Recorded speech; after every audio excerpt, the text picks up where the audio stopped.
riset ya.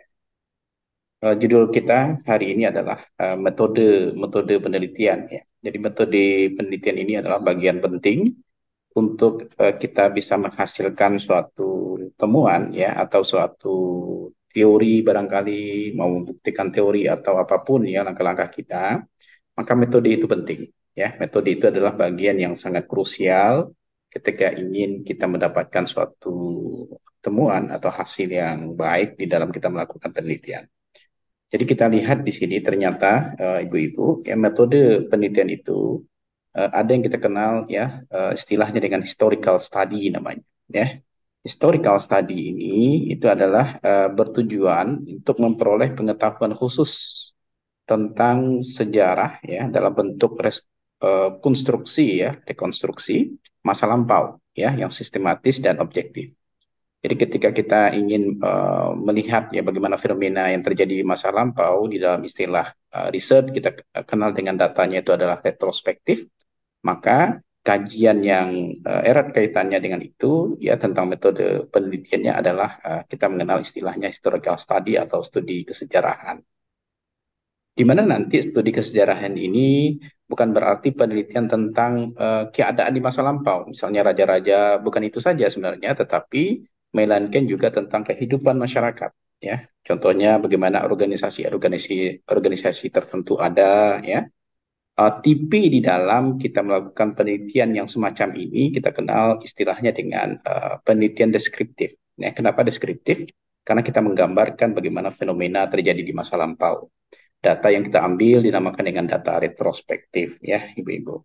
Kemudian nanti ketika kita menggunakan penelitian yang bersifat deskriptif ini untuk mengenal historical study, maka biasanya nanti kita akan mencoba mengeksploratif mendalam ya, eksploratif mendalam ini artinya kita memang mencari ya apa-apa saja yang mempengaruhi sesuatu itu terjadi di masa lampau. Eksploratif mendalam ini kita kenal dengan istilah grounded ya. Grounded itu adalah memang mencari ya bagian dasar ketika kita melakukan suatu riset. Maka nanti ketika kita melihat kejadian di masa yang lampau, maka kita tentu melihat waktu terjadinya itu kapan.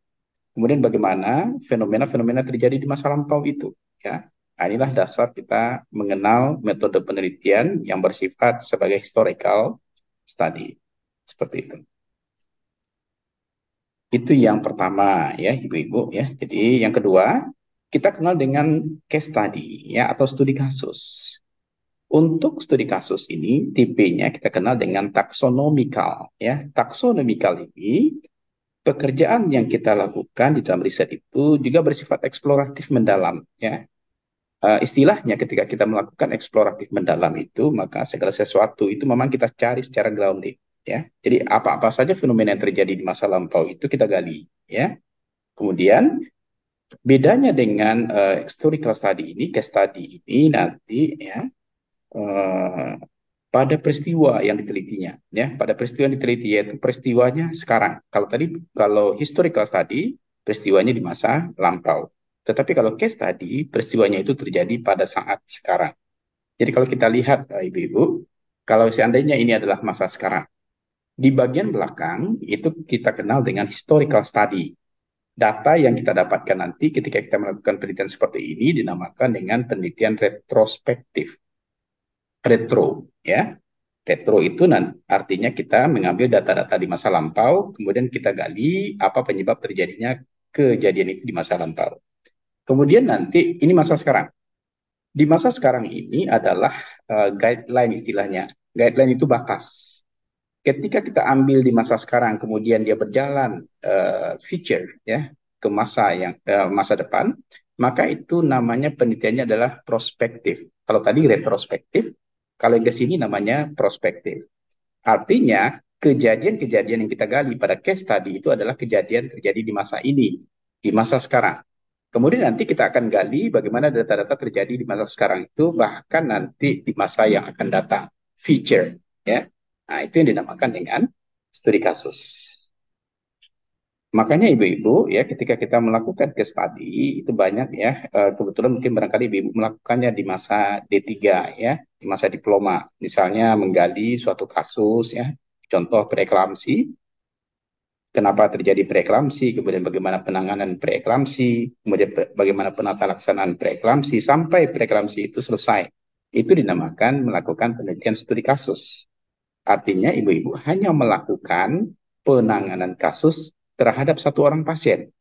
Mulai dari kenapa hal itu terjadi sampai dengan penanganan kejadian preeklamsi tadi. Maka itu dinamakan dengan case study. Di sini dikatakan bahwasannya peristiwanya hanya satu unit kasus, ya, hanya satu unit kasus, dan dia merupakan ya dapat berupa kesatuan sosial tertentu, misalnya orang, ya, orang seorang, ya, satu keluarga misalnya, ya, kalau seandainya terpapar satu penyakit yang sama, ya, atau suatu kelompok, atau suatu organisasi dalam suatu masyarakat, atau suatu komunitas tertentu, maka itu bisa kita lakukan secara studi kasus, ya. Itu yang kedua. Jadi kita sudah mengenal dua ini dalam metode penelitian. Ya, yang pertama adalah historical study, itu kejadiannya di masa lampau, kemudian case study, kejadiannya di masa sekarang sampai dengan yang akan datang. Ya, kalau historical study dinamakan retrospektif, maka case study dinamakan dengan prospektif. Nah, itu mohon ibu-ibu ingat.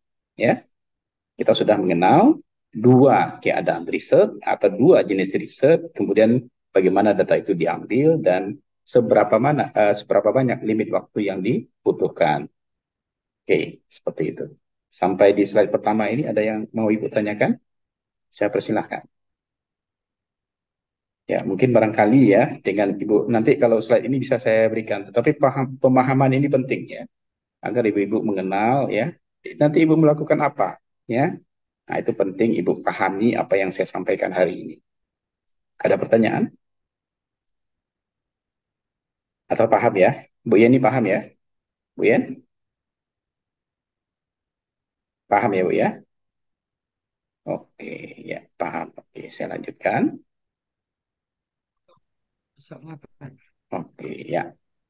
Sekarang ya kita mengenal selanjutnya adalah survei deskriptif. Ya, survei deskriptif ini bertujuan ya menemukan deskriptif general dan universal yang berlaku pada sejumlah variasi situasi dan kondisi. Ya.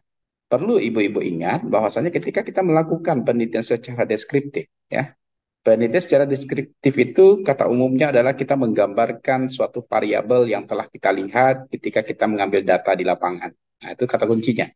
Itu dinamakan dengan penelitian deskriptif. Survei yang kita lakukan untuk penelitian deskriptif itu dinamakan dengan survei deskriptif. Dan survei deskriptif ini disebut pula sebagai penelitian pengembangan atau developmental research ya atau riset pengembangan ya. Pengembangan itu artinya adalah meluas ya, yaitu meluas pada sejumlah variasi situasi dan kondisi tertentu. Oleh karena itu biasanya tidak mendalam ya, artinya tidak semua kasus ya atau fungsi fenomena diteliti dan dianalisis ya. Jadi kalau kita sudah menggunakan penelitian secara deskriptif, biasanya kajiannya tidak mendalam, Ibu-ibu. Kenapa tidak mendalam? Karena kita menggambarkan semua fenomena yang terjadi di alam. Tidak seperti case study tadi, ya, ini kita hanya menggambarkan bagaimana prevalensi suatu penyakit misalnya, tentu kita tidak bisa menganalisisnya secara mendalam. Melainkan nanti ketika kita menganalisisnya, kita hanya menganalisis beberapa saja. Misalnya yang terbesar, prevalensi terbesar, itu kita analisis, itu boleh. Atau yang terendah, itu kita analisis. Tapi tidak semua jenis penyakit yang muncul ketika kita melakukan riset itu kita analisis. Ya. Kemudian dia masih dianggap merupakan masalah yang pemecahannya belum diketahui. Ya. Kita hanya menganalisis untuk permasalahan yang sampai saat ini belum diketahui penyebabnya apa. Dan dia mengarah pada penggunaan sampling. Nanti ketika kita melakukan penelitian secara deskriptif, ibu-ibu akan menggunakan teknik pengambilan sampel. Teknik pengambilan sampel itu kita kenal dengan istilah sampling. Ya, ibu-ibu. Kemudian teknik analisis datanya juga menggunakan analisis statistik deskriptif. Kemarin saya sudah ajarkan kepada ibu-ibu bagaimana cara menganalisis ya statistik deskriptif, mulai dari membuat tabel distribusi frekuensi, kemudian menentukan intervalnya, kemudian kita menentukan frekuensi mana yang terbanyak, bagaimana frekuensi relatifnya, bagaimana frekuensi kumulatifnya, kemudian mencari nilai rata-ratanya atau minnya, mencari nilai mediannya, nilai modusnya, kemudian mencari nilai standar deviasi, itu masuk ke dalam statistik deskriptif. Jadi nyambung apa yang saya ajarkan. Paham Ibu-Ibu? Bu Popi paham ya? Oke. Kalau tidak paham bertanya saja Ibu. Ya, kesempatan Ibu untuk bertanya hari ini ya. Kemudian nanti kalau seandainya ada yang masih kurang dipahami, silakan saja WA saja saya, nanti akan saya jawab. Ya, itu dinamakan dengan survei deskriptif. Jadi survei deskriptif, analisis datanya adalah analisis data statistik ya menggunakan yang sudah saya ajarkan kemarin. Kemudian di dalam metode penelitian ini juga kita mengenal istilahnya survei explanatory, ya explanatory survey, ya, di mana tipe penelitian seperti ini bersifat teoritikal untuk ilmu-ilmu non eksak. Ya. Jadi kalau seandainya ilmu-ilmu non eksak berarti ilmu-ilmunya tanpa menggunakan statistik. Biasanya penelitiannya bersifat kualitatif, ya, bukan kuantitatif. Ya, kalau kuantitatif dia berdasarkan data, kualitatif dia tidak berdasarkan data. Dia hanya berdasarkan observasi, dia hanya berdasarkan wawancara, kemudian dikumpulkan resuminya, kemudian diimplementasikan dalam bentuk pembahasan penelitian. Itu dinamakan dengan penelitian yang bersifat non-eksak atau kualitatif. Maka explanatory ini artinya adalah penjelasan atau hal-hal yang berkaitan dengan menjelaskan, baik menjelaskan peristiwa atau keadaan sekarang atau keadaan yang akan datang atau prediction, ya. Dan jadi nanti ketika kita melakukan penelitian bersifat explanatory, nanti kita juga akan bisa memprediksi apakah kejadian ini akan terjadi di masa yang akan datang atau tidak. Kalau seandainya terjadi, bagaimana tindakan pencegahannya? Kalau seandainya tidak terjadi, bagaimana? Apa yang harus dilakukan? Itu dinamakan dengan explanatory survey. Metode penelitian semacam ini, Ibu-Ibu, disebut pula penelitian sebab akibat atau causality research. Ya, causality research atau causality research itu sama. Ya, artinya dia akan melihat apa yang menyebabkan hal itu terjadi, akibatnya seperti apa. Itu dinamakan dengan causality research, penelitian sebab akibat. Kemudian, ibu-ibu, sering pula penelitian ini disebut dengan penelitian pengujian, verification research. Ya, ini mau diuji nih, ya. Misalnya orang sudah melakukan riset sebelumnya, kemudian kita lakukan explanatory survey, tujuannya adalah untuk menguji apakah data itu masih sama, apakah hasil penelitiannya itu masih sama. Itu dinamakan dengan verificative research, ya, atau pengujian research. Ya, memverifikasi apakah data yang sama di tahun yang lalu masih akan terjadi di masa yang sekarang. Itu dinamakan dengan verificative research. Oke, mudah-mudahan bisa Ibu-Ibu pahami. Ya, jadi ini sudah yang kesekian ya, survei explanatory. Kemudian Ibu-Ibu, ada lagi penelitian itu menggunakan metode eksperimental. Ini barangkali yang akan banyak nanti Ibu-Ibu lakukan. Karena Ibu berada di program studi profesi pendidikan profesi bidan, ya. Apalagi ibu-ibu nanti divisi keilmuan kebidanan itu adalah kebidanan komplementer, ya. Nah, mungkin barangkali ibu akan banyak melakukan metode eksperimental ini yang kita kenal dengan experimental method. Bagaimana experimental method itu? Tipenya itu adalah theoretical, ya. Jadi artinya nanti ketika ibu melakukan suatu penelitian yang bersifat eksperimen, dia harus berdasarkan teori. Nah, kata kuncinya itu. Dia teoritika, tetapi biasanya dilakukan pada ilmu eksakta. Jadi di bagian ibu di kebidanan juga masuk ke dalam ilmu eksakta. Maka ibu pasti ya akan banyak melakukan metode ini. Apa itu? Ialah metode eksperimental, eksperimen. Dan metode ini dilakukan dengan mengikuti prosedur tertentu dengan maksud untuk memahami pengaruh suatu kondisi yang sengaja diciptakan terhadap suatu gejala tertentu. Jadi ada kata-katanya di sana Ibu, memahami pengaruh. Jadi kalau nanti riset Ibu disuruh nanti oleh pembimbingnya, judul Ibu yang berjudul pengaruh misalnya, nah itu berarti metode yang akan Ibu gunakan nanti adalah metode eksperimental atau experimental method. Ya. Artinya nanti Ibu akan melakukan yang dinamakan dengan intervensi. Ya, intervensi akan Ibu lakukan. Apa intervensinya? Sebenarnya intervensi itu sesuai dengan kajian yang akan Ibu angkat. Misal, ya Ibu akan mengangkat nanti kasus hiperemesis gravidarum. Ya, ketika Ibu akan mengangkat HEG misalnya, hiperemesis gravidarum, tentu Ibu harus tahu apa cara atau apa tindakan-tindakan yang bisa dilakukan kepada pasien yang menderita hiperemesis gravidarum agar hiperemesis gravidarumnya itu berkurang. Apa contohnya? Ya, itu nanti Ibu cari. Misalnya mungkin nanti memberikan suatu minuman A, minuman B, minuman C, itu dinamakan dengan intervensi. Ketika kita sudah menggunakan intervensi seperti itu, maka metode penelitian itu kita namakan dengan metode eksperimental atau experimental method. Ya, paham ya Ibu-Ibu? Jadi nanti kebanyakan Ibu akan berada di sini nanti. Kebanyakan juga senior-senior Ibu juga melakukan penelitian seperti itu. Ya, yang di bawah penelitian yang bersifat kebidanan komplementer. Ibu akan ciptakan nanti suatu tindakan atau intervensi kepada pasien agar penyakitnya itu lama-kelamaan hilang. Seperti itu. Kita skip dulu bagian ini nih, karena ini akan kita bahas secara mendalam nanti.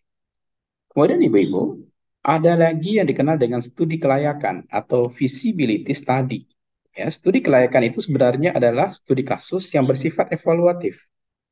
Mungkin di D3 kemarin Ibu melakukan suatu apa ya, suatu perlakuan khusus kepada pasien Ibu. Dulu di D3 Ibu tidak ada mengevaluasinya. Kalau seandainya Ibu mau melanjutkan sekarang penelitian Ibu ulangi lagi, maka dia bersifat evaluatif yang ditujukan pada layak tidaknya suatu tindakan atau usaha dilakukan. Ya, misalnya Ibu melakukan penata laksanaan ya kejadian preeklamsi seperti dulu itu A, B, C, D seperti ini. Ibu evaluasi sekarang, apakah itu masih bisa dilakukan atau tidak bisa lagi? Nah, itu dinamakan dengan evaluatif. Dan pada umumnya dilakukan di bidang ekonomi atau pembangunan suatu wilayah. Nah, ini umumnya ya, tetapi kita di kesehatan juga bisa melakukannya untuk melihat apakah SOP-SOP yang sudah kita bangun ketika kita membantu pasien itu masih bisa digunakan atau tidak. Karena ini bersifat dalam hubungan manajemen ya. Dan sebenarnya adalah dasar dari studi kelayakan itu adalah SWOT ya. SWOT itu adalah strength, weakness, opportunity, dan thickness ya. Dia dianalisis untuk menetapkan apakah proyek itu layak diselenggarakan pada suatu wilayah atau lokasi tertentu. Ya. Dan studi kelayakan ini merupakan penelitian terapan, applied research. Makanya studi kasus juga merupakan applied research. Ya, tetapi evaluasinya masuk ke dalam studi kelayakan. Kemudian ada lagi jenis metode yang lain yang kita kenal dengan action research. Ya, ini adalah penelitian tindakan. Kalau dilakukan di sekolah, dia menjadi apa namanya penelitian tindakan kelas. Ya, kalau kita lakukan misalnya di rumah sakit, dia merupakan penelitian tindakan. Dia disebut pula dengan kaji tindak, ya, dan dia termasuk dalam penelitian terapan. Jika studi kelayakan itu bertujuan untuk memahami kelayakan suatu proyek, nah ini ya yang tadi itu, ya sebelumnya ini dibangun di suatu daerah, maka penelitian tindakan bertujuan memperbaiki suatu daerah. Jadi kalau seandainya studi kelayakan sudah dilakukan risetnya, kemudian ternyata ya apa yang kita lakukan di awal itu masih bisa dilakukan, maka dia masuk ke dalam penelitian tindakan atau action research. Ya, dan dia nanti termasuk ke kehidupan masyarakat. Segera setelah dilakukan penelitian penelitian studi kelayakan selesai, dilakukan penelitian tindakan atau action research seperti itu. Oke ya, Ibu-Ibu, mudah-mudahan bisa dipahami. Saya lanjutkan. Sekarang bagaimana langkah-langkah dari tahapan penelitian? Nah, ini penting ya. Sebelum Ibu melakukan suatu riset, ya, maka lihat. Ini adalah langkah-langkah atau poin-poin penting yang tidak boleh tertinggal satupun. Ya, itu harus Ibu lakukan ya step by step. Yang pertama, kita kenal dengan tahapan persiapan. Ya, di mana pada tahapan persiapan itu dia meliputi pekerjaan-pekerjaan studi kepustakaan. Ya, jadi nanti Ibu harus cari studi kepustakaan yang sesuai dengan kajian yang akan Ibu angkat. Kalau Ibu misalnya berbicara tentang imunisasi, maka carilah studi kepustakaan yang berkaitan dengan keimunisasi. perlu diperhatikan ya, kepustakaan itu kalau bisa rentang waktunya atau rentang tahunnya adalah 5 tahun terakhir. Itu paling baik. Dan kalau bisa, studi kepustakaan itu Ibu ambil nanti dari artikel-artikel yang sudah publish di jurnal-jurnal yang baik di bidang kesehatan. Contohnya di midwifery misalnya, di kebidanan ya, atau di kesehatan lainnya. Kalau seandainya Ibu ambil dari bagian itu, maka nanti itu akan menjadi studi kepustakaan W1 namanya. W1 itu adalah studi kepustakaan wajib satu. Artinya Ibu memang mengambil studi kepustakaan sesuai dengan kajian yang Ibu angkat. Mohon ini dipahami. Ya, mohon ini dicari. Kalaupun Ibu nanti akan mengambil studi kepustakaan itu dari buku, bukunya pun jangan pula sampai bukunya di tahun 17 sekian ya. Harapannya buku itu adalah buku terbaru juga. Karena perkembangan keilmuan kebidanan itu semakin lama semakin maju. Bukunya pun juga semakin banyak. Tidak perlu bukunya itu dalam bentuk buku teks ya, buku dalam bentuk PDF saja, itu bisa kita gunakan sebagai sumber referensi. Sumber referensi itulah yang kita kenal dengan studi kepustakaan. Paham ya, Bu Ibu? Ya. Kemudian nanti ya di dalam studi kepustakaan itu kita akan melakukan penyusunan usulan penelitian. Jadi nanti dari beberapa jurnal yang Ibu baca, yang Ibu kumpulkan, yang Ibu kutip, nanti baru kita bisa mengusulkan penelitian. Saya tertarik kepada penelitian preeklamsi ini. Saya sudah dapatkan 10 jurnal, ya 10 artikel yang terbit di jurnal yang berputasi misalnya. Maka itu kita jadikan pegangan untuk kita bisa lakukan. Karena Ibu tahapannya kan masih S1 itu. S1 itu masih banyak menguji teori. Ya. Nah, orang melakukan ini, saya cobakan juga melakukan ini, tetapi tempatnya saya bedakan. Orang tempatnya misalnya di Amerika, Ibu lakukan di sini. Itu boleh. Ya. Maka kita mulai melakukan penyusunan usulan penelitian dari referensi yang kita sudah dapatkan dari artikel-artikel yang terbit di jurnal. Ya, seperti itu, Bu. Jadi sambil Ibu bekerja ini di instansi-instansi Ibu, ya, internet kan ada tuh. Searching aja, oh saya tertarik dengan preeklamsi ini. Saya tertarik dengan HEG ini. Saya tertarik dengan imunisasi ini. Saya tertarik dengan penyakit tidak menular ini. Saya tertarik dengan penyakit menular ini. Ibu kaitkan dengan kajian kebidanan komplementer. Ibu cari buku-buku referensi-referensi yang sesuai dengan itu dari artikel-artikel yang terbit di jurnal. Tidak harus berbahasa Inggris, Ibu. Ya, yang berbahasa Indonesia pun boleh. Tapi yang pasti Ibu mendapatkan referensi itu yang cukup banyak. Misalnya 10, 5 buah, ya, 8 buah, seperti itu. Jangan hanya satu, Ibu. Ya. Kalau satu, kita belum bisa menyampaikan usulan penelitian. Ya. Jadi nanti Ibu cari. Kemudian nanti, setelah usulan kita ajukan, kita lanjutkan dengan pembuatan alat-alat pencatat data atau informasi. Saya dapatkan ini dari jurnal ini, dia mengatakan seperti ini, seperti ini, seperti ini. Jurnal ini ya, artikel ini mengatakan begini, begini, begini. Artikel ini mengatakan begini, begini, begini. Kita selektif, menyicil ya, mana permasalahan yang ada pada masing-masing artikel. Ingat Ibu-Ibu, kita baru bisa mencari topik apabila kita sudah menseleksi. Apa yang kita seleksi? Bagaimana fenomena yang terjadi pada masing-masing artikel yang terbit pada jurnal itu. Tidak semua permasalahan itu akan selesai, ya Ibu ya, pada jurnal-jurnal yang sudah terbit itu.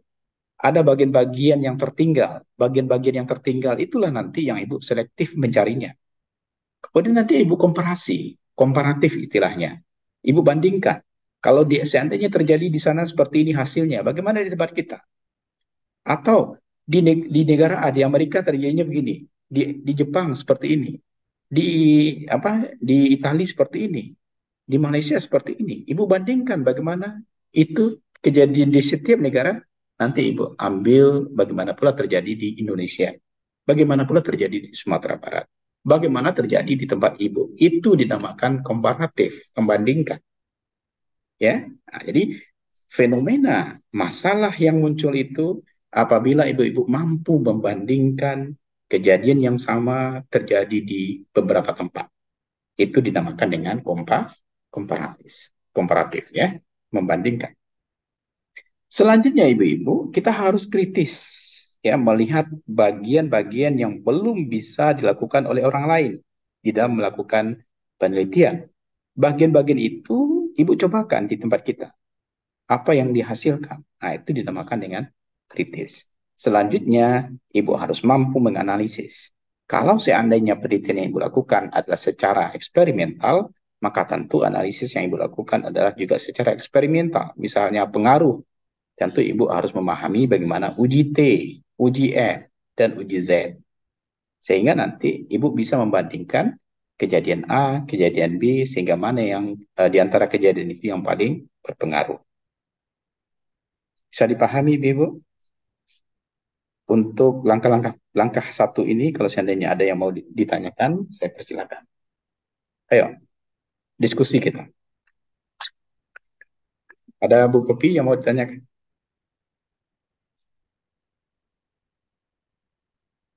Silakan, kalau ada yang mau ditanyakan.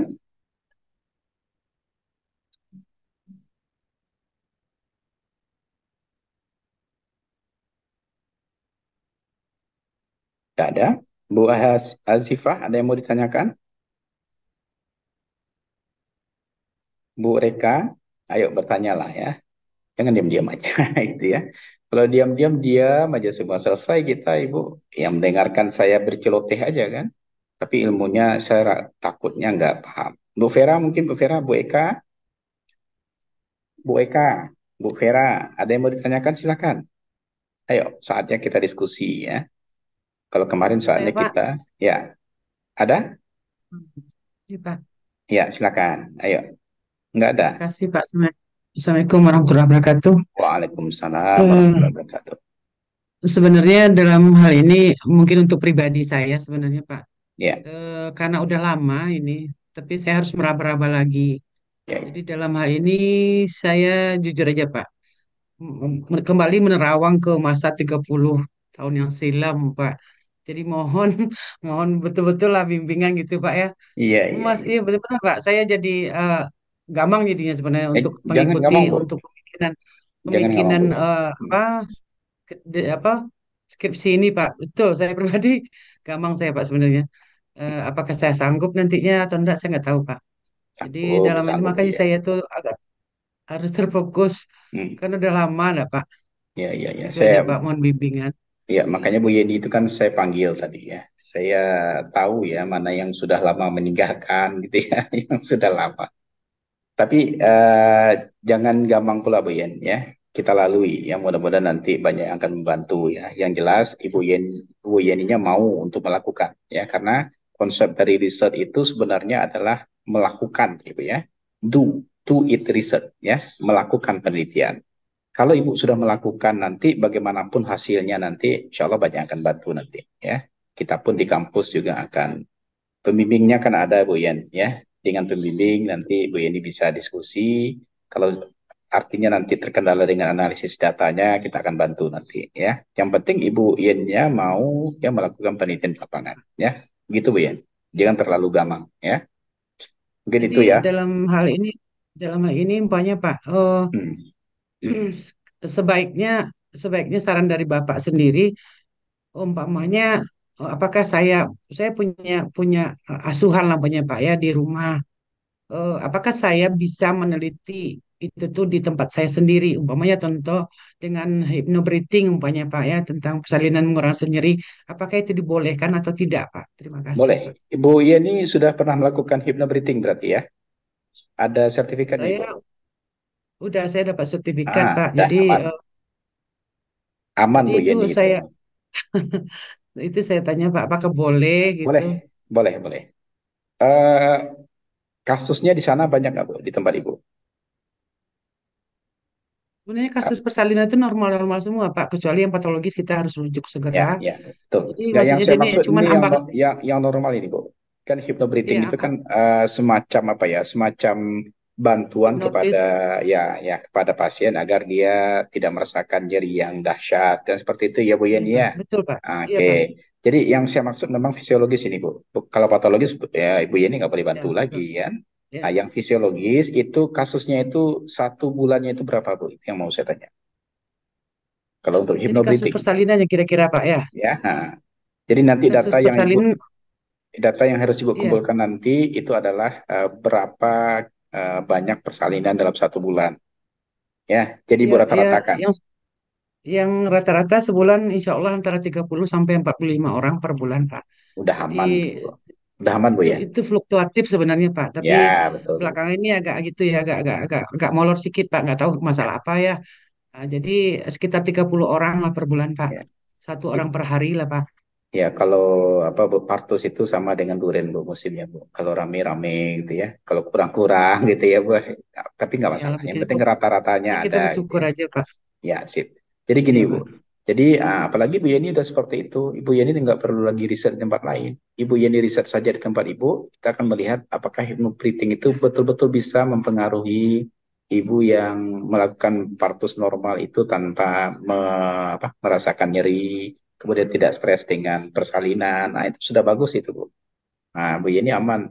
Yang Ibu Yeni mungkin pusingkan, mungkin barangkali bagaimana cara melakukan risetnya ya. Makanya Ibu Yeni dengarkan ini baik-baik ya. Iya Pak, betul Pak. Nah, nanti akan ada eksperimental Betul, Pak. langkah-langkahnya akan saya terangkan.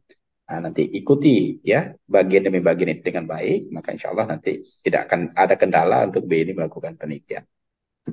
Mungkin analisis Terima kasih datanya Pak. ya. Kemarin di statistik udah diajarkan sama Pak Debi bagaimana cara menganalisis untuk uji T. Ibu-ibu, sudah? Uji T sudah Bu Bopi? Survei SPSS-nya, analitik udah Pak. SPSS sudah ya? SPSS-nya Survei sudah diajarin? analitik Bukan, bukan survei belum Pak. analitik. Survei analitik itu untuk multivariat, Ibu. Uji T, uji Z, uji F itu udah diajarkan belum? Bu Popi? Lupa ya Bu Popi ya. Ya terlupanya ya. Tapi nggak apa-apa lah ya. Nanti cek lagi catatannya. Jadi untuk penelitian yang bersifat eksperimental itu nanti ya. Seperti Bu Yeni tadi, itu akan menganalisisnya menggunakan uji T ya. Kalau tidak nanti saya akan diajarkan ketika Ibu di kampus bagusnya ya. Kalau bisa pakai laptop ya, biar enak ya. Oke, seperti itu. Jadi Terima itu kasih ya. Pak. Ya, ini kita di tahapan persiapan ya. Mudah-mudahan ibu-ibu sudah bisa memahami ya. Jadi langkah-langkah penelitian pertama itu adalah persiapan. Dia meliputi pekerjaan-pekerjaan studi kepustakaan. Jadi referensi-referensi yang banyak itu penting ibu-ibu dapatkan agar ibu bisa selektif, bisa membandingkan, bisa mengkritisi hasil yang didapatkan oleh orang lain, kemudian menganalisis hasil yang didapatkan orang lain sehingga ibu munculkan suatu fenomena baru di tempat ibu melakukan penelitian. Ya, itu yang pertama. Yang kedua, itu adalah tahapan pengumpulan data. Di dalam tahapan pengumpulan data itu, dia meliputi pekerjaan antara lain menetapkan sumber data. Sumber data yang harus ibu-ibu dapatkan itu ada dua sebenarnya. Yang pertama adalah data primer. Data primer itu ibu dapatkan ketika ibu melakukan penelitian. Nah, itu ingat. Itu dinamakan dengan data primer. Yang kedua adalah data sekunder. Data sekunder itu adalah ibu dapatkan data, tidak kita yang mencari data itu langsung. Kita mendapatkan data itu misalnya dari dinas kesehatan, dari apa? Dari dinas kesehatan kota, kabupaten, dari dinas kesehatan provinsi, dari Kemenkes, itu dinamakan dengan data sekunder. Nah, itu perlu dipahami.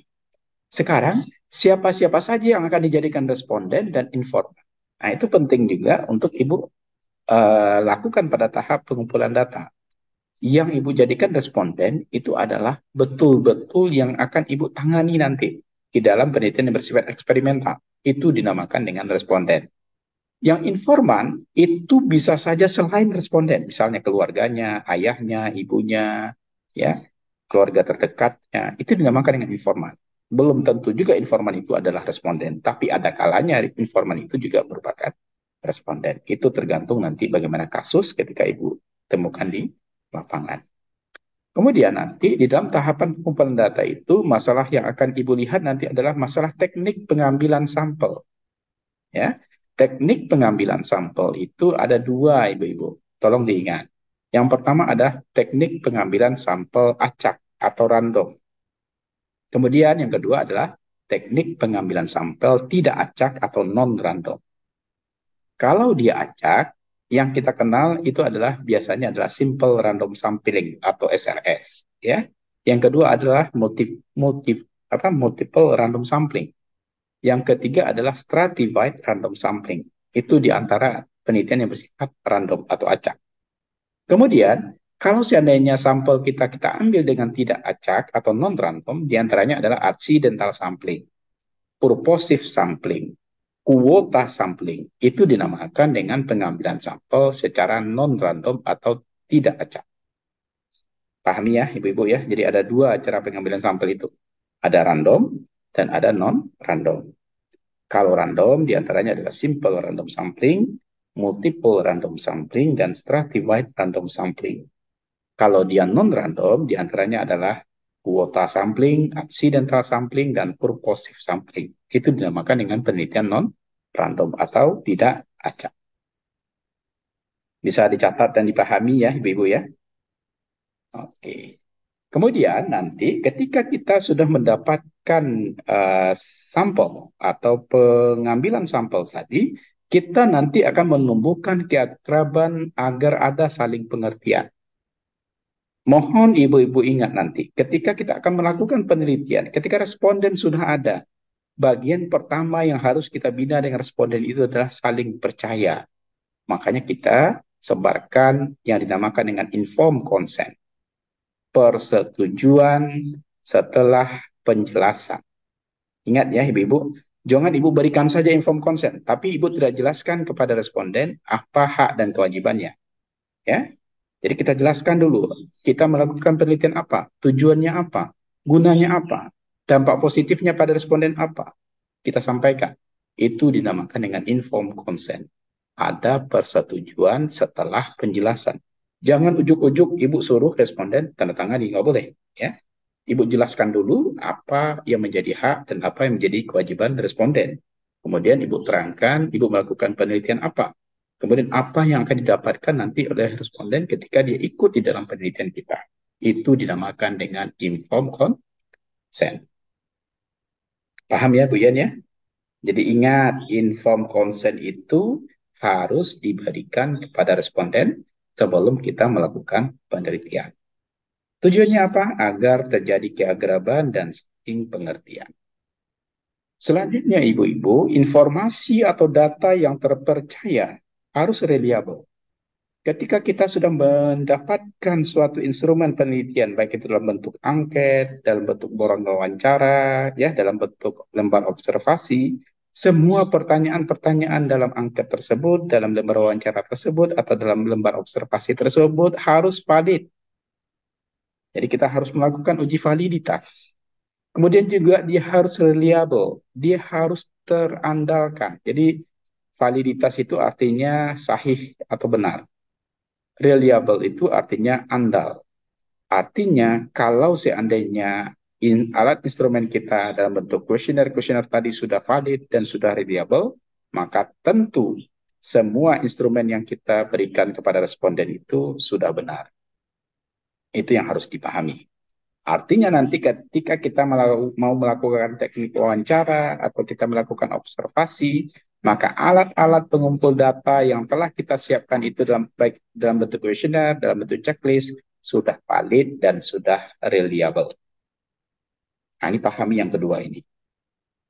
Ini jarangnya Ibu-Ibu ya, dosen yang memberikan tahapan itu sangat detail seperti ini. Ikuti saja langkah-langkah ini, maka Ibu aman untuk melakukan penelitian. Ini yang kedua. Ada yang mau ditanyakan untuk langkah yang kedua? Saya persilahkan.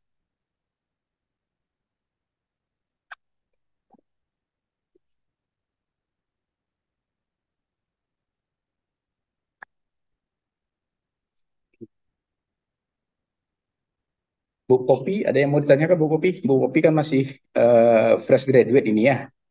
Ya kan Bu? Iya. Buka aja suaranya Bu Popi. Masih fresh graduate kan? Iya, Pak. Ah, itu. Mana tahu ya, karena ini masih fresh graduate, masih ingat-ingat ya. Kalau Bu ini kan udah lama tuh, 30 tahun yang lalu. Kalau Bu Popi, dengan tahapan kedua, langkah kedua dalam penelitian ini bagaimana? Ada yang mau ditanyakan? Ya, Tidak. Nah, ini enaknya kalau ngajar itu ya. Tidak, itu ya. Ya, nanti pas penelitian baru bingung gitu kan. Pas belajar tidak gitu ya. Bu Hanifah mungkin ada yang mau ditanyakan? Saya silakan. Bu Hanifah, Bu Reka, Bu Reka paham? Insya Allah paham, Pak. Bu Vera, Bu Vera. Nah, Bu Vera nih senyum dia. Nah, paham Bu Vera? Sambil kerja, Pak. Ya, Ya, ya. Oh, insya Allah, Pak. oh. Bu Putri. Nah, Bu Putri bertanya lah Bu Put. Bu Putri bertanya lah Bu Put. Ya, Bu Putri Melani. Hmm. Ya, Ya, ayo bertanya Bu. Apapun boleh Bu. Ya Allah, nama geleng lu Bu Putri. Astagfirullah. Mutmainnah. Ah, ini harus bertanya ini. Ya. Irji'i ila radiyatan mardiyah. Mutmainnah ini yang tenang ini Bu. Ya. Tenang orangnya kan. Saking tenangnya nggak dibukanya apanya kan. eh, audionya ya Bu ya. Tenang banget. Pak. Ada yang mau ditanyakan Bu Mut? Bu Enggak, Mut. Pak. Ah, kan. Allahu Akbar.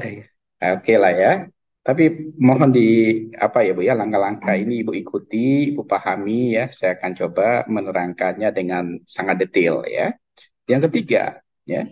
Tahapan ketiga dalam penelitian itu adalah tahapan pengolahan data ya.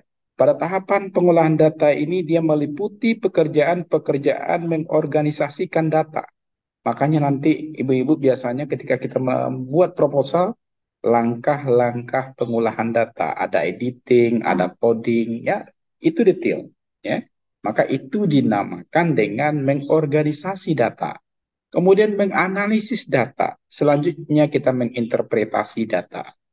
Ibu-ibu sudah kita ajarkan di Biostat kemarin. Ibu sudah melakukan organisasi data. Data sudah dalam bentuk distribusi frekuensi. Sudah ada interval-interval tertentu. Ibu sudah bikin coding, misalnya ini pengetahuannya tinggi, ini pengetahuannya sedang, ini pengetahuannya rendah. Ibu coding. Satu, pengetahuan tinggi. Dua, pengetahuan sedang. Tiga, pengetahuan rendah. Itu dinamakan dengan coding. Ibu juga scoring. Scoring jumlah datanya ibu jumlahkan, ibu skor. Misalnya 56. Kecil dari 56, ibu coding, ibu scoringnya apa? Ya, besar dari 56, ibu scoring apa? Itu dinamakan dengan men-scoring data. Nanti ibu indeks. Kalau besar dari itu ibu indeks menjadi tinggi misalnya. Kemudian akhirnya ibu tabulasi data tersebut, ya. Kegiatan-kegiatan tersebut sebenarnya ibu melakukan pekerjaan statistik, ya. Ibu melakukan pekerjaan statistik. Selanjutnya, nanti kita akan melakukan interpretasi data. Saya ajarkan kemarin ke ibu-ibu. Ketika frekuensi terbanyak, kita sampaikan. Di interval tersebut, datanya kebanyakan pada interval A sampai B. Ya. Kemudian ibu cari nilai minnya, sehingga ibu dapatkan nilai rata-rata. Kita sudah bisa membuat kesimpulan awal bahwasanya penyakit misalnya. Penyakit A itu berada pada frekuensi terbanyak dengan nilai rata-rata sekian. Sehingga kita bisa menginterpretasikan data itu untuk analisis awal. Ya, seperti itu. Artinya apa itu Ibu? Ketika kita menginterpretasi data, kita sesungguhnya memberi makna, memberi arti atau tafsir terhadap analisis data tadi. Sehingga Ibu bisa mengatakan bahwasanya umur responden berada di antara A sampai B. Itu dinamakan interpretasi data. Prevalensi penyakit tertinggi tahun ini adalah penyakit A misalnya. Itu adalah interpretasi data. Dari mana kita dapatkan? Dari seleksi data, scoring data, indeks data, tabulasi data, dan seterusnya. Bisa dipahami ya pada tahap pengolahan data. Selanjutnya kita masuk kepada tahapan yang keempat. Pada tahapan yang keempat itu adalah kita melakukan penyusunan dan penulisan laporan. Kalau ibu sudah bisa membuat tahapan keempat ini, ibu wisuda itu. Ibu bisa escape, ya, escape ya, pakai B ya. Karena escape ada pula P gitu ya. atau escape pakai D, Ibu escape gitu ya. Itu artinya Ibu sudah bisa membuat laporan dari apa yang Ibu scoring tadi, dari apa yang Ibu olah tadi, ya. Maka dia adalah hasil analisis dan interpretasi data, kemudian Ibu bahas dalam bentuk pembahasan. Kenapa ini terjadi? Apa yang menyebabkannya? Bagaimana etiologinya? Bagaimana orang meneliti sebelumnya? Ya, Ibu rujuk ke jurnal-jurnal yang sudah ada. Kemudian Ibu lihat bagaimana kejadian di lapangan. Ibu asumsikan, oh kejadian ini ternyata gara-gara ini loh. Kenapa? Karena ketika kita observasi, si responden menyatakan ini. Nah, itu dinamakan dengan kita melihat bagaimana fenomena itu terjadi di lapangan dan kita lahirkan dalam bentuk asumsi peneliti. Jadi asumsi peneliti itu tidak mengada-ada, tidak menghayal, tapi asumsi peneliti lahir ketika si peneliti dapat melihat bagaimana data yang didapatkan di lapangan. Nah, itu tahapan penyusunan atau penulisan laporan. Ya, Ibu-Ibu. Akhirnya apa, Ibu-Ibu? Penyusunan laporan ini memerlukan ketentuan-ketentuan tertentu yang menyangkut sistematika, tata tulis, bahasa, format, dan sebagainya. Dan ini biasanya sudah ada di program studi pendidikan profesi bidan.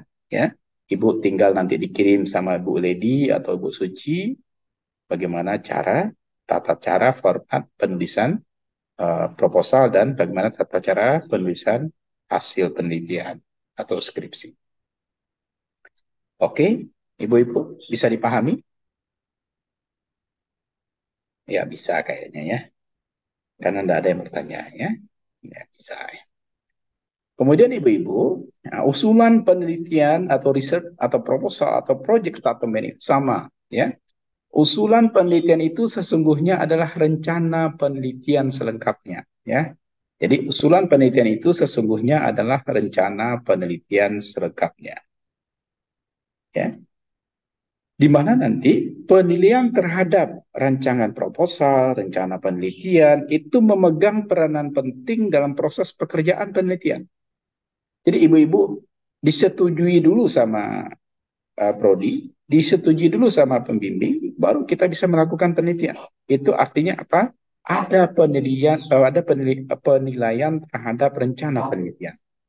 Ya, tidak sempurna pada awalnya akan menyebabkan hasil pekerjaan tidak ada manfaatnya. Ya, jadi itulah guna pembimbing, Ibu. Ya, pembimbing itu nanti yang akan menilai apakah pekerjaan Ibu nanti bisa berhasil atau tidak. Ya, maka ada beberapa hal yang biasa dipakai untuk memulai rencana atau usulan penelitian. Yang pertama, nanti ketika Ibu ingin membuat topik permasalahan, tidak judul ya Ibu ya, topik permasalahannya. Yang pertama nanti harus ada latar belakang pengetahuan peneliti. Ibu bekerja misalnya seperti tadi ya Bu Yeni di hipnoterapi. Ada latar belakang Ibu ya. Saya sudah melakukan bantuan hipnoterapi ini untuk Ibu Partus normal sekian kali. Saya sudah bersertifikat, kemudian saya bisa melakukan kegiatan ini sudah beberapa pasien berhasil seperti itu. Itu dinamakan dengan latar belakang pengetahuan peneliti. Ibu harus bisa menerangkan nanti ya bagaimana hipnoterapi itu bisa menghilangkan nyeri, bisa membuat pasien itu uh, bisa mengatasi nyerinya. Kenapa hal itu bisa terjadi? Nah, nanti dari hipnoterapi itu apa yang dirangsang? Pasti pekerjaannya larinya adalah kepada sistem persarafan. Di sistem persarafan apa yang dikejar? Nah, itu Ibu ceritakan di dalam latar belakang pengetahuan peneliti.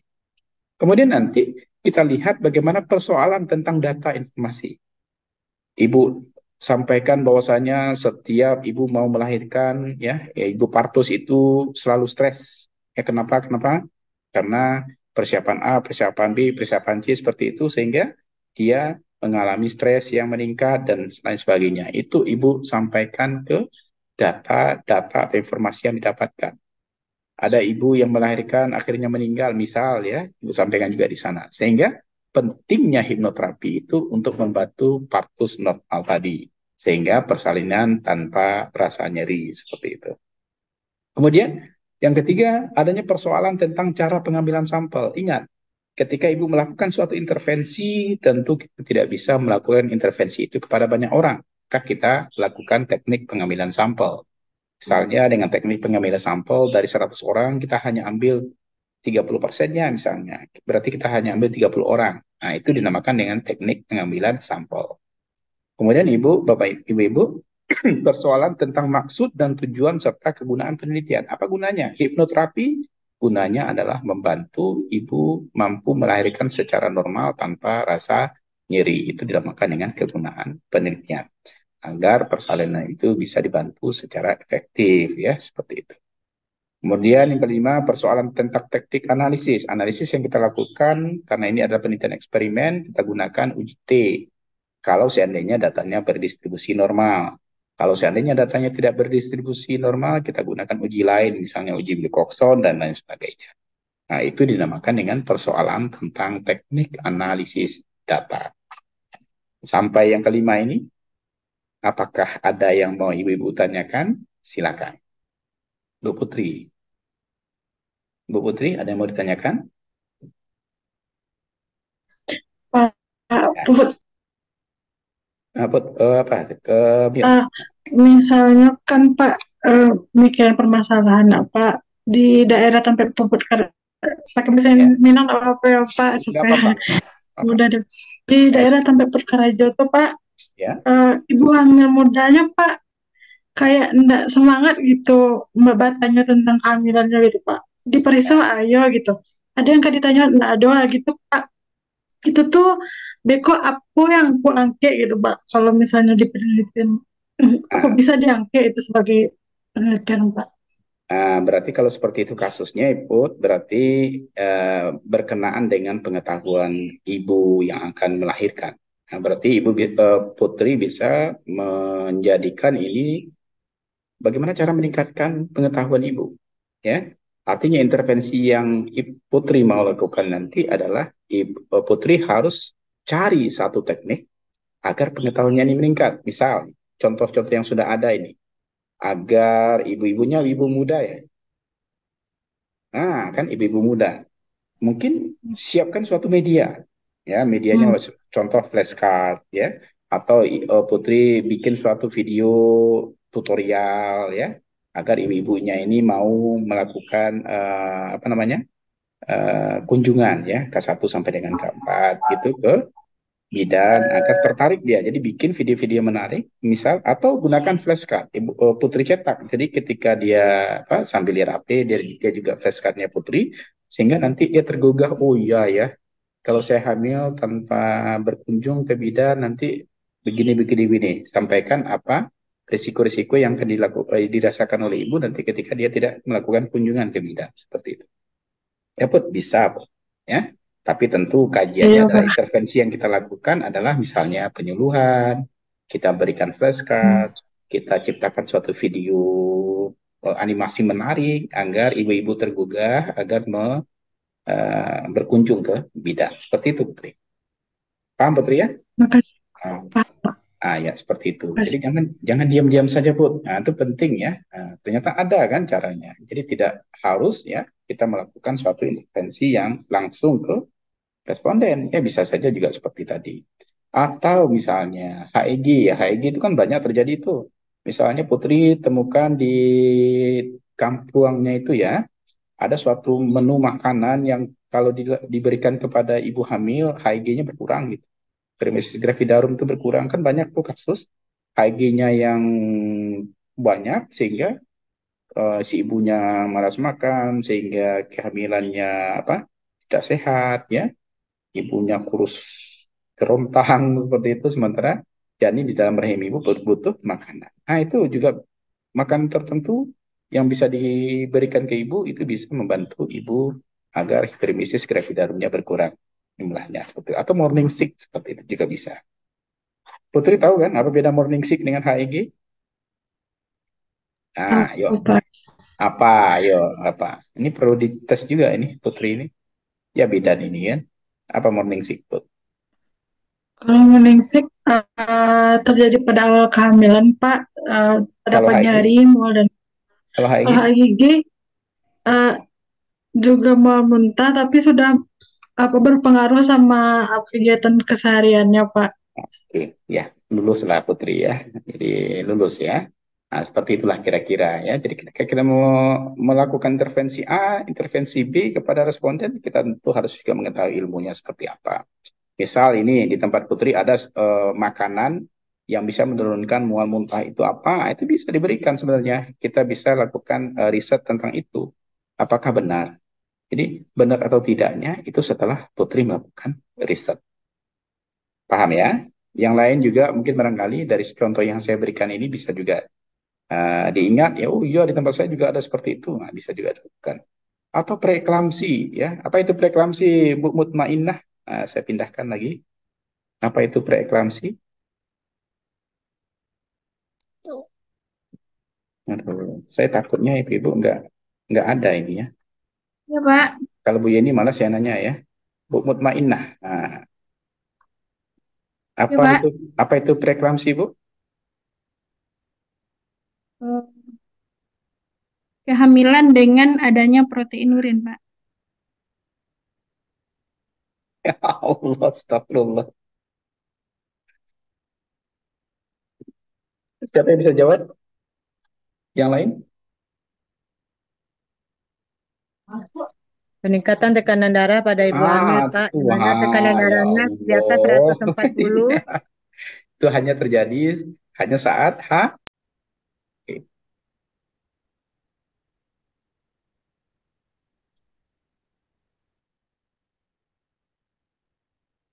Oke.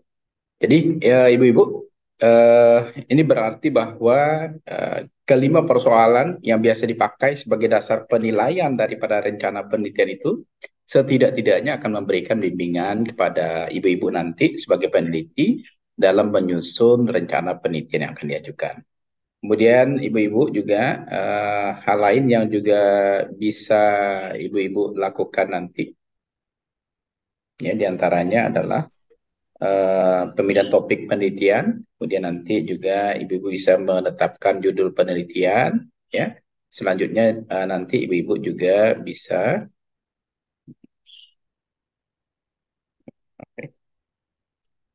ya. Jadi bisa menentukan pemilihan topik penelitian, ya, judul penelitian, kemudian nanti juga akan bisa melihat sistematika daripada usulan penelitian. Jadi mudah-mudahan ibu-ibu ya kalau ibu lakukan tahapan demi tahapan ini dengan sangat detail ya, ibu-ibu akan bisa dengan sendirinya ya melakukan penelitian itu dengan baik. Ya, kita lanjutkan ya. Sekarang kita lihat yang pertama ini. Kita melakukan pemilihan topik ya. Pemilihan topik penelitian itu nanti ibu-ibu sesungguhnya adalah kejadian atau peristiwa atau fenomena yang akan dijadikan bahan atau lapangan penelitian ya. Jadi topik itu nanti kaitannya adalah dengan fenomena. Fenomena itu biasanya ya kita sebut dengan segala sesuatu yang masalah ya yang muncul ketika kenyataan di lapangan itu berbeda dengan teori ya itu dinamakan dengan fenomena. Ada 4 hal yang biasa dipakai sebagai bahan pertimbangan dari pemilihan topik ini. Yang pertama, topik itu tidak berada di luar jangkauan kemampuan peneliti. Kalau ibu bidan jangan pula meneliti biomedik gitu. Ya. Kita bidan jangan pula meneliti asuhan keperawatan A. Susah nanti ibu. Ya, kalau kita bidan ya ibu di kebidanan saja. Ya, jadi itu istilahnya adalah manageable topik ya. Topiknya itu tidak di luar jangkauan kemampuan kita melakukan penelitian. Kalau seandainya kita sudah menentukan ya topik yang kita pilih ya, maka nanti dari topik itu yang pertama yang akan kita lakukan itu adalah latar belakang kemampuan memecahkan masalah dalam topik itu. Kalau tadi ya hipnoterapi ya, tentu kita sudah mempunyai kemampuan untuk mampu melakukan hipnoterapi. Itu dibuktikan dengan apa? Yang pertama tentu harus ada sertifikatnya. Yang kedua sudah berapa pasien yang kita tangani tentang hipnoterapi tadi, ya. Maka itu dinamakan kemampuan memecahkan masalah dalam topik itu. Kemudian tersedianya pembiayaan yang cukup. Ya.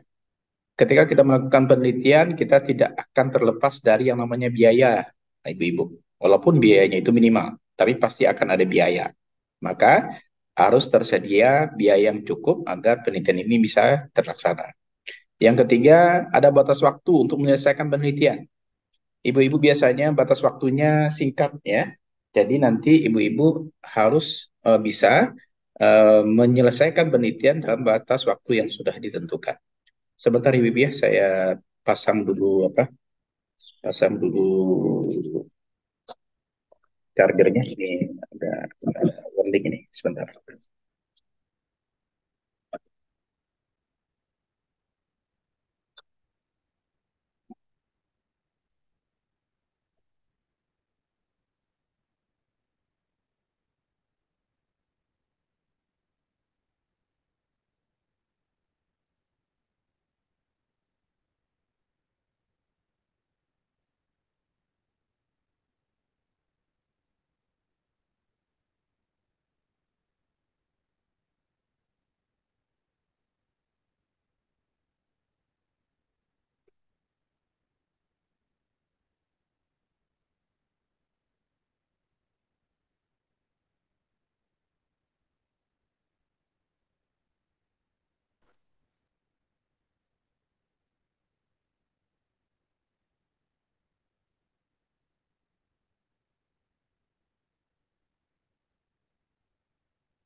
Oke,